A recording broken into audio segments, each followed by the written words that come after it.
उपनिषद सुधा 34 doctor Gautam Patel. यदा सर्वे प्रभुश्चयन्ते कामा ये अस्य यदि स्थिता अथ मृत्यो अमृत्यो भव त्यत्र બ્રહ્મ સમશ્નુતે।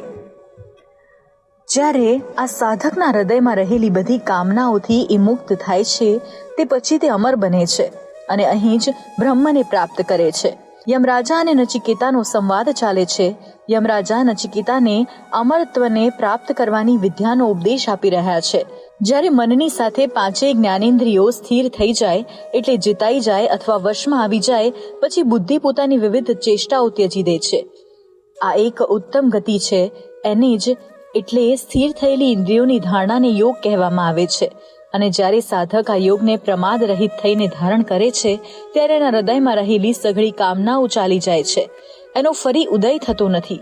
પરિણામે આજે મૃત્ય મરણશીલ માનવ છે એ અમર બની જાય છે અને અહીં સંસારમાં જ બ્રહ્મ તત્વને પરમ તત્વને પ્રાપ્ત કરે છે।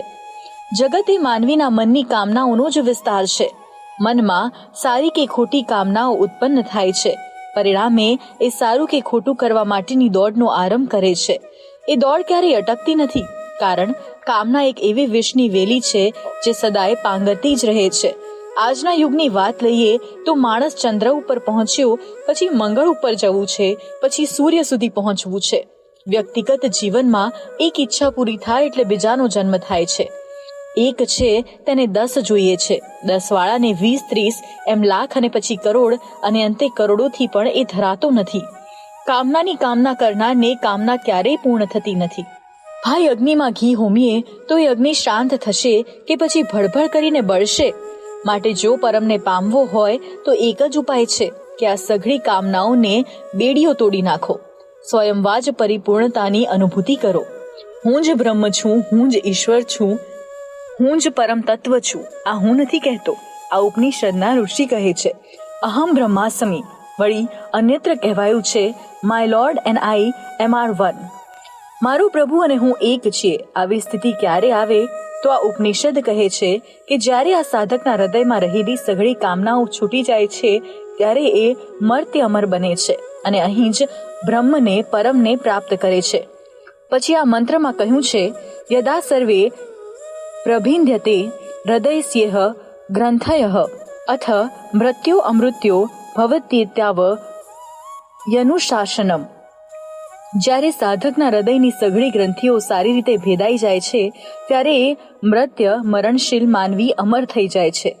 આટલું જ ઉપદેશ છે। મર્ત્યમાંથી અમર બનવું છે, અમરતા હાંસલ કરવી છે તો આ ઉપનિષદ કહે છે કે તે માટે આટલો જ ઉપદેશ છે। ઇતાવદ હિ અનુશાસનમ। હૃદયથી સઘળી ગ્રંથિઓનું ભેદન કરો। આપણા મનમાં, હૃદયમાં કે બુદ્ધિમાં યુગો યુગોથી જન્મ જન્માંતરથી અગણિત ગ્રંથિઓ ગાંઠો બંધાયેલી છે। જો મુક્ત થવું હોય તો સઘળી કામનાઓ ત્યજી દો, બધી ગ્રંથિઓને થોડી નાખો, ત્યજી દો, ઉકેલ લાવી દો।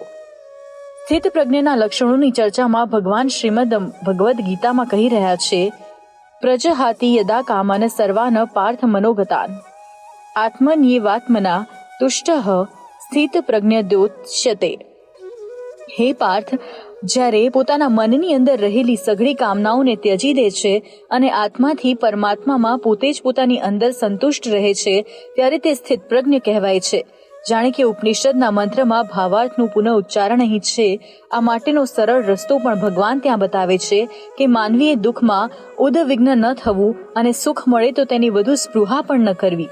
જેમ કાચબો પોતાના બધા અંગોને સંકોચી લે છે તેમ આપણે પણ આપણી બધી ઇન્દ્રિયોને બહારના વિષયોમાંથી વાળીને પોતાની અંદર સમાવી લેવી જોઈએ।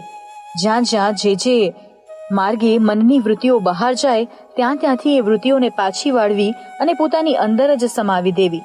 ગીતા આગળ વધીને કહે છે કે જેમ સાગરમાં અનેક નદીઓ આવી મળે છે પણ સાગર તેવો જ રહે છે, તે ક્યારેય મર્યાદા તોડતો નથી, તેમ જ્યારે આપણામાં અનેક કામનાઓ વહેતી આવે પણ એ સાગરની અંદર સમાઈ જતી નદીઓની જેમ આપણી અંદર સમાવી જવી જોઈએ।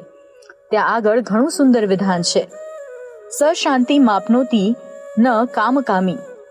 એ શાંતિ મેળવે છે, કામકામી નહીં। એટલે કામનાઓની સતત કામના કરનારો શાંતિ પ્રાપ્ત કરી શકતો નથી। ટૂંકમાં ઉપનિષદ અને ગીતાના અનુશાસનનો ઉપદેશ સાર એટલો જ છે કે જીવનમાં કામનાઓથી મુક્ત થવું, હૃદયની સઘળી ગ્રંથિઓનું ભેદન કરવું, આત્માથી જ આત્મામાં સંતુષ્ટ રહેવું, પછી અમરતા આવશે. આવાગમનના ચક્કરમાંથી સદાયને માટે મુક્ત થઈ જવાશે.